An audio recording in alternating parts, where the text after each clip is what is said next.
a sound to be heard. Percy ventured further. He found Mavis, the new diesel engine, resting in the shelter of some rocks. "Cheer up, Mavis," he whistled. Mavis was still remembering the trouble she'd had with cars. "Manager says I don't listen to advice. He says I've no business jauntering down Toby's line. Toby's a fusspot." "Toby has forgotten more about freight cars than you will ever know," replied Percy. "You must put the cars where he wants them. Then you'll be a really useful engine. Now, if you'll excuse me, I have to take these stones to the harbor." Mavis liked Percy, but she still wouldn't listen to his advice. "Why shouldn't I go on Toby's line?" The siding arrangements were awkward. To put the cars where Toby wanted them, Mavis had to make several journeys. She started making a plan. "If we used the teeniest bit of Toby's line," she said to her driver, "we would save all this bother." Her driver, suspecting nothing, allowed them to go as far as the first level crossing.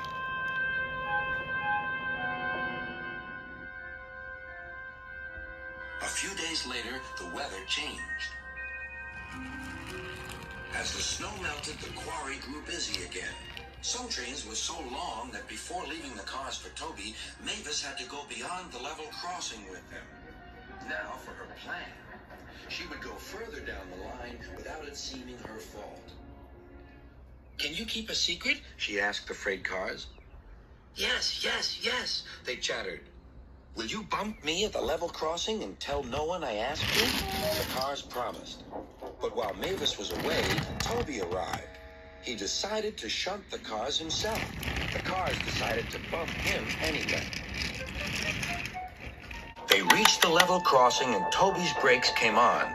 This was the signal for the freight cars. On, they yelled. Toby was away, with the cars screaming and yelling behind him. No one realized that melted snow had turned a stream ahead into a torrent, and the bridge above it was about to collapse.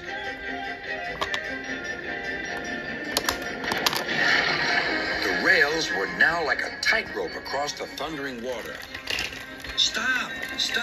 Cried Toby. His driver fought for control. They came nearer and nearer to the bridge. It was all or nothing now. The driver braked hard.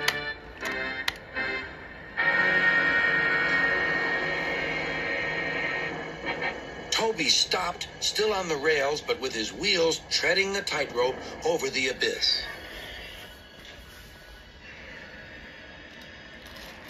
Mavis was horrified and quickly came to the rescue.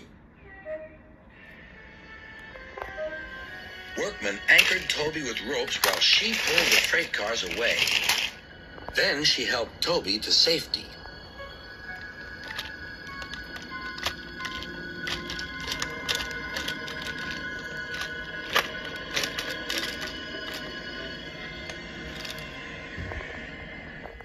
"I'm sorry about the cars," said Mavis. "I can't think how you managed to stop them in time." "Oh, well," said Toby, "my driver told me about circus people who walk tightropes, but I just didn't fancy doing it myself." Later, Sir Topham Hatt arrived. "A very smart piece of work," he said. "Mavis, you did well too, I hear." "It was my fault about those cars, sir," she faltered. "But if I could..." "Could what?" "Come down the line sometimes, sir. Toby says he'll show me what to do." "Certainly," replied Sir Topham Hatt, "if your manager agrees." And so it was arranged. Now Mavis is as happy as can be, and Sir Topham Hatt thinks she's really useful indeed.